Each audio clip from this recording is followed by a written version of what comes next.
Cultures and traditions in Africa value children, and more often you will hear whispers from elders asking couples when they will have children.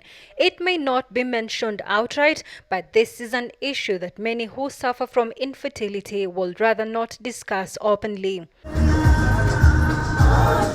November 2nd is marked as World Fertility Day, with stakeholders looking back at milestones achieved while championing for better decisions and policies.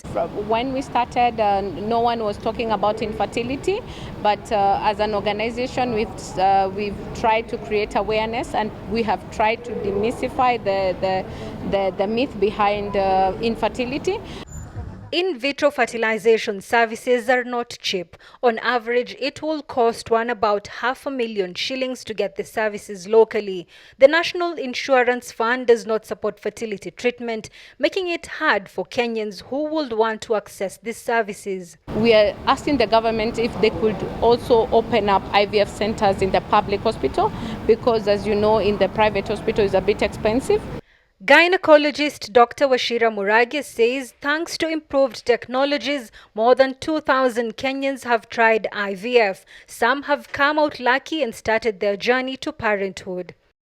We had to go to places like India, South Africa, UK, Germany, and those places.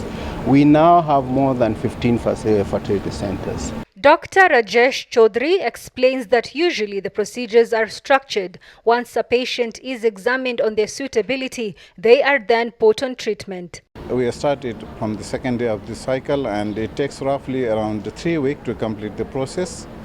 Right now, we have around 1,000 IVF centers in Kenya, but this is far less than what the demand is. The Assisted Reproductive Technology Bill 2019, which was sponsored by Mbita MP Millie Odhiambo, still lies in Parliament, but stakeholders are not giving up yet. Saada Hassan, KTN News.